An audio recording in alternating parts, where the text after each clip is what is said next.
Hello students, पिछले video session में मैंने आप लोगों को बेयर इन्फिनिटिव्स के बारे में विस्तार से बताया था। उसके यूजेज के बारे में मैंने चर्चा की थी। आज के इस वीडियो सेशन में मैं आप लोगों को बेयर इन्फिनिटिव्स के यूज पर आधारित कॉमन एरर्स को डिस्कस करूंगा, क्योंकि बहुत सारे कॉमन एरर्स हैं जो कि बेयर इन्फिनिटिव से जुड़े होते हैं और उनसे संबंधित सवाल एग्जाम में पूछे जाते हैं। तो आज मैं बेयर इन्फिनिटिव पर आधारित कुछ कॉमन एरर्स की चर्चा करूंगा। आप देख रहे हैं इजी क्लासेस चैनल, मैं हूं ओम प्रकाश। तो मैं आ रहा हूं बेयर इन्फिनिटिव्स पर आधारित कुछ कॉमन एरर्स के सवालों को लेकर। मैंने पिछले वीडियो सेशन में जिक्र किया था कि बेयर इन्फिनिटिव का प्रयोग कहाँ कहाँ किया जाता है, यानी कि infinitive without to. Bare infinitive का मतलब है इन्फिनिटिव विदाउट टू, यानी कि वर्ब के केवल V1 फॉर्म का ही हम प्रयोग करते हैं बेयर इन्फिनिटिव में, वहाँ हम टू नहीं लगाते हैं। तो वहाँ पर मैंने पिछले वीडियो सेशन में मैंने चर्चा किया था कि जब भी किसी सेंटेंस में वुड रादर का प्रयोग हो, यदि सेंटेंस में वुड रादर का प्रयोग हो तो वुड रादर के बाद जो वर्ब आता है वो जो है उसके साथ हम टू का प्रयोग नहीं करते हैं। तो she said that she would rather die, तो सी वुड रादर डाई, यहाँ पर रादर के बाद जो है वुड रादर के बाद हम केवल वर्ब के V1 फॉर्म का प्रयोग किए हैं। वुड रादर टू डाई का प्रयोग अगर हम करते हैं तो सेंटेंस इनकरेक्ट हो जाता है। तो she said that she would rather die than to beg. अब यहाँ पर एक खास बात है कि मैंने आगे ये भी बताया था कि सर्टेन वर्ड्स जैसे would rather, had better, would sooner, इन शब्दों का प्रयोग यदि सेंटेंस में होता है तो इनके बाद जो वर्ब आएगा वो उसके साथ हम इन्फिनिटिव विदाउट टू का प्रयोग करेंगे। इसलिए यहाँ पर ये सेंटेंस करेक्ट है, she said that she would rather die, यहाँ तक सेंटेंस करेक्ट है। फिर मैंने आगे बताया था अगले रूल में कि वुड रादर के बाद यदि दैन का प्रयोग हो, या वुड सूनर के बाद दैन का प्रयोग हो, या हैड बेटर के बाद या हैड रादर के बाद दैन का प्रयोग हो, तो वैसी स्थिति में अगला जो वर्ब आता है उसमें भी हम इन्फिनिटिव विदाउट टू का प्रयोग करते हैं। तो यहाँ पर जो टू का प्रयोग हुआ वो ये गलत है। तो ये खास बात है कि जब किसी सेंटेंस में वुड रादर का प्रयोग हो, वुड सूनर का प्रयोग हो, हैड बेटर का प्रयोग हो या हैड रादर का प्रयोग हो, तो उनके बाद यदि कोई वर्ब आ रहा हो तो वर्ब में हम इन्फिनिटिव विदाउट टू का प्रयोग करते हैं, यानी कि टू का प्रयोग नहीं करते हैं। तो यदि उसके बाद वर्ब के बाद यदि दैन का प्रयोग हो तो दैन के बाद आने वाला वर्ब जो है उसमें भी हम इन्फिनिटिव विदाउट टू का प्रयोग करते हैं। He dare not to tell me what happened last night, he dare not to tell me. यहाँ पर देख रहे हैं कि ही डेयर नॉट का जो हम प्रयोग कर रहे हैं, यहाँ पर डेयर नॉट का प्रयोग जो है मार्जिनल ऑक्सिलरी वर्ब के रूप में हुआ है और डेयर नॉट के बाद जो है इन्फिनिटिव विदाउट टू का प्रयोग होता है। तो चूंकि ये मेन वर्ब के रूप में नहीं है, ये जो है मार्जिनल ऑक्सिलरी वर्ब के रूप में प्रयोग हुआ है, तो जब डेयर का प्रयोग या नीड का प्रयोग हम मार्जिनल ऑक्सिलरी वर्ब के रूप में करते हैं तो ऐसी स्थिति में उसके साथ हम इन्फिनिटिव विदाउट टू का प्रयोग करते हैं। तो he dare not to tell me नहीं हो करके tell me what happened last night हो जाएगा। तो यहाँ पर टू का जो प्रयोग हुआ वो इनकरेक्ट है। आई want nothing but earn money, तो नथिंग बट सेंटेंस में मैंने पिछले रूल में चर्चा किया था कि नथिंग बट या एवरीथिंग बट के पहले यदि डू डज डिड का प्रयोग हो तो वैसी स्थिति में आगे जो है बट के बाद आने वाला वर्ब में हम टू का प्रयोग नहीं करते हैं। लेकिन यदि नथिंग बट के पहले यदि डू डज डिड के अलावा अन्य वर्ब का प्रयोग हो, जैसे यहाँ पर आई वांट का प्रयोग है, तो ऐसी स्थिति में आगे जो है बट के बाद यानी नथिंग बट या एवरीथिंग बट के बाद टू का प्रयोग होगा। तो I want nothing but to earn money. His brother does nothing but play, यहाँ पर देख रहे हैं कि नथिंग बट के पहले डज आ रहा है, जैसा कि मैंने जिक्र किया कि डू डज डिड का प्रयोग यदि नथिंग बट के पहले हो रहा हो या एवरीथिंग बट के पहले हो रहा हो तो ऐसी स्थिति में इस बट के बाद जो वर्ब आएगा वो बेयर इन्फिनिटिव रहेगा, यानी कि यहाँ पर टू नहीं लगा रहेगा। His brother does nothing but play, तो यहाँ पर जो सेंटेंस करेक्ट है। नेक्स्ट है let them to go to the cinema. Let them, जब लेट प्लस ऑब्जेक्ट, जैसा कि मैंने पिछले रूल में चर्चा किया था कि लेट प्लस ऑब्जेक्ट, यानी लेट के बाद यदि कोई ऑब्जेक्ट आ रहा है तो ऑब्जेक्ट के बाद आने वाला वर्ब जो है इन्फिनिटिव विदाउट टू में होता है। Let them go to the cinema, यहाँ टू का प्रयोग रॉन्ग है।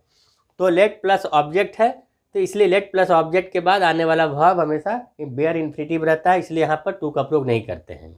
ही wants to come and to talk to my father.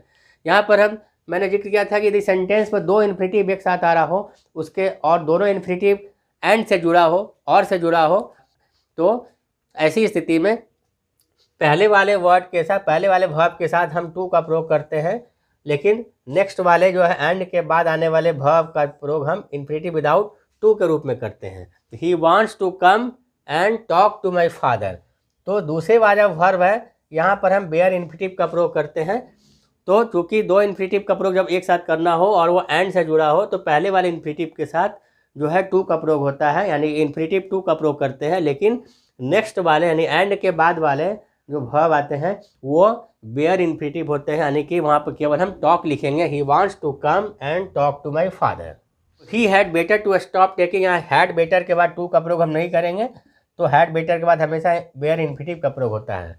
He had better stop taking medicine which has harmful side effects, तो यहाँ पर हैड बेटर के बाद हमेशा इन्फिनेटिव विदाउट टू का प्रयोग करते हैं, बेयर इन्फिनेटिव का प्रयोग करते हैं। मैंने जिक्र किया था कि स्प्लिट इन्फिनेटिव का प्रयोग सेंटेंस में कभी नहीं किया जाता है। स्प्लिट इन्फिनेटिव का मतलब है कि हम इन्फिनेटिव यानी इन्फिनेटिव है 2 + V1, तो 2 को अलग और V1 का प्रयोग अलग नहीं कर सकते, दोनों का प्रयोग एक साथ होता है, यानी कि 2 + V1 के बीच में कोई दूसरे वर्ड का प्रयोग हम नहीं करते हैं।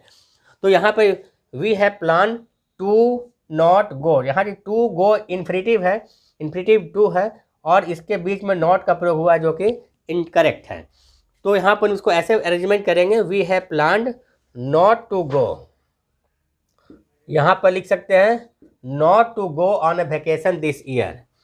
तो ये स्प्लिट इन्फिनेटिव है, तो हम टू अ गो यानी 2 + V1 का प्रयोग एक साथ होता है, तो यहाँ नॉट को हम पहले कर देंगे, we have planned not to go on a vacation this year. Why to pay more fees at other institution, why to pay more fees at other institution. अब यहाँ पर है इस तरह के सवाल जब आते हैं तो वाई या वाई नॉट का प्रयोग यदि सेंटेंस के शुरू में हो रहा है तो वैसी स्थिति में वाई या वाई नॉट के बाद जो वर्ब आएगा वो इन्फिनेटिव विदाउट टू में होगा, यानी कि बेयर इन्फिनेटिव का प्रयोग करेंगे।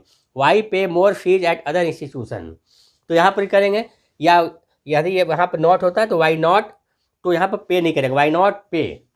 तो इस तरह से हम देखते हैं कि वाई से सेंटेंस यदि शुरू होता है तो इन्फिनेटिव विदाउट टू का प्रयोग हम करेंगे, वर्ब के साथ टू का प्रयोग नहीं करते हैं। She made the baby to cry, तो she made the baby to cry short end verbs है, शॉर्ट एंड वर्ब्स के बाद जो है इन्फिनेटिव विदाउट टू लेता है। तो यहाँ पर मेक शब्द है, मेक शब्द के बाद जो है इन्फिनेटिव विदाउट टू का प्रयोग होता है, तो और ये एक्टिव वॉइस में लेता है। तो जब सेंटेंस एक्टिव वॉइस में हो और एक्टिव वॉइस में हो और वो मेक शब्द का प्रयोग हो रहा हो तो मेक के बाद जो है जो ऑब्जेक्ट आता है, तो मेक के बाद यदि कोई ऑब्जेक्ट आ रहा हो तो आगे जो वर्ब जो होगा वो इन्फिनेटिव विदाउट टू का प्रयोग होगा वहाँ। सी मेड द बेबी क्राई, यहाँ पर ये सेंटेंस एक्टिव सेंटेंस है, एक्टिव वॉइस में है, यहाँ सी जो सब्जेक्ट है, तो she made the baby cry. तो जब सेंटेंस एक्टिव वॉइस में हो और वहाँ मेक शब्द का प्रयोग हो रहा हो तो ऐसी स्थिति में वहाँ का जो वर्ब आता है, यानी कि ऑब्जेक्ट के बाद जो वर्ब आ रहा है तो वो जो है इन्फिनेटिव विदाउट टू में रहेगा। She made the baby cry. He had rather stay than to depart, यहाँ पे पहले भी बताया कि हैड रादर के बाद हमेशा जो है वर्ब जो है विदाउट टू में रहेगा, यानी कि हैड रादर के बाद इन्फिनेटिव विदाउट टू होता है यहाँ, इसलिए ही हैड रादर स्टे। तो यहाँ पर सेंटेंस यहाँ तक का सेंटेंस सही है, लेकिन क्योंकि हैड रादर के बाद यदि दैन आ रहा है तो दैन के बाद भी जो वर्ब आएगा वो भी इन्फिनेटिव विदाउट टू रहेगा, इसलिए he had rather stay than to depart नहीं होकर के दैन डिपार्ट होगा, तो यहाँ सेंटेंस इनकरेक्ट है। ही वॉज हर्ड से that he killed his enemy, he was heard, तो ही वॉज हर्ड है। अब सेंटेंस यदि सेंटेंस जो है एक्टिव वॉइस में हो और वहाँ पर हियर शब्द का प्रयोग हो तो हियर शब्द के बाद इन्फिनेटिव विदाउट टू का प्रयोग होता है, लेकिन यदि सेंटेंस पैसिव वॉइस में हो और वहाँ हियर शब्द का प्रयोग हो तो हियर शब्द के बाद इन्फिनेटिव टू का प्रयोग हम करते हैं। ही was heard to say, he was heard to say that he killed his enemy, तो ही वॉज हर्ड टू से यहाँ पर टू छूटा हुआ है, यानी इन्फिनेटिव का प्रयोग हो रहा है, इन्फिनेटिव विदाउट टू का प्रयोग यहाँ पर नहीं करते हैं, क्योंकि हर्ड जो है यहाँ पर ही वॉज हर्ड, ये जो सेंटेंस पैसिव वॉइस में है इसलिए हम से का प्रयोग करें। लेकिन यदि ये सेंटेंस एक्टिव वॉइस में होता है तो हियर के बाद जो है हम जो है इन्फिनेटिव विदाउट टू का प्रयोग करते हैं, यानी बेयर इन्फिनेटिव का प्रयोग करेंगे। जैसे I heard the baby cry, तो तो I heard the baby cry, यहाँ पर जो है द बेबी टू क्राई नहीं होकर के बेबी क्राई हो जाएगा। तो सेंटेंस जब सब एक्टिव वॉइस में हो तो वैसी स्थिति में हियर शब्द के बाद, मेक शब्द के बाद जो है हम इन्फिनिटिव विदाउट टू का प्रयोग करते हैं। लेकिन यदि पैसिव वॉइस का प्रयोग हो रहा हो तो वैसी स्थिति में मेक के बाद या हियर शब्द के साथ जो इन्फिनिटिव टू का प्रयोग करते हैं। इसलिए यहाँ पे he was heard to say that he kill his enemy. तो ये जो तमाम सवाल हैं, तमाम जो क्वेश्चंस हैं, ये बेयर इन्फिनिटिव्स पर आधारित कॉमन एरर्स के सवाल हैं जो कि कॉम्पिटिटिव एग्जाम्स के लिए काफ़ी महत्वपूर्ण है और आए दिन बराबर ये सवाल पूछे जाते हैं। तो आपको ये वीडियो सेशन कैसा लगा, आप अपने व्यूज़ ज़रूरी कमेंट बॉक्स में डालें और हमारे वीडियो को लाइक करिए, सब्सक्राइब करिए और शेयर करिए। मिलते हैं अगले वीडियो सेशन में। Thank you.